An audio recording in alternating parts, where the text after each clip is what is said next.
Hi friends, welcome back to my channel స్వంజు health tips.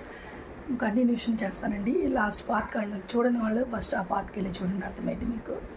నేను జ్వరం గురించి మాట్లాడుతున్నాను కదండి, ఆ విషయం గురించి చెప్తున్నా. So 650 mg tablet over dose అండి. అది ఎలాగంటే హెవీ ఫీవర్ 102, 103 ఉన్న వాళ్ళకి డాక్టర్ సజెషన్ చేస్తారండి. అది కూడా డాక్టర్ సలహా మేరకు తీసుకొని మనం వేసుకోవాలండి. అందరి బాడీ ఒకేలాగా రెస్పాన్స్ అవుతుంది అనుకోవడం మన తప్పండి. ఒక్కొక్కళ్ళ బాడీ ఒక్కొక్క విధంగా ఉండిద్ది. సో ఒకరికి అది హెవీ డోస్ తీసుకోగలదు బాడీ, ఒక్కొక్క బాడీకి హెవీ డోస్ తీసుకోలేక కూడా పోవచ్చు. దాన్ని మన చేతులు లేదు.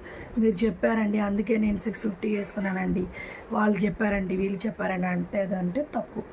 ఎవరు చెప్పింది కాదు, మన బాడీ కండిషన్ ఏంటి, మనకి ఫర్దర్గా ఏమైనా హెల్త్ ఇష్యూస్ ఉన్నాయా, బీపీ షుగర్లు ఉన్నాయా, మన ఏజ్ ఎంత, మన కెపాసిటీ ఎంత అన్నీ చూసుకొని మనం 650ని ప్రిఫర్ చేయాలండి. లేదంటే 500 mg ప్రిఫర్ చేయాలి. ఓకేనా? Thank you. Please do share, subscribe, like my channel. Thank you.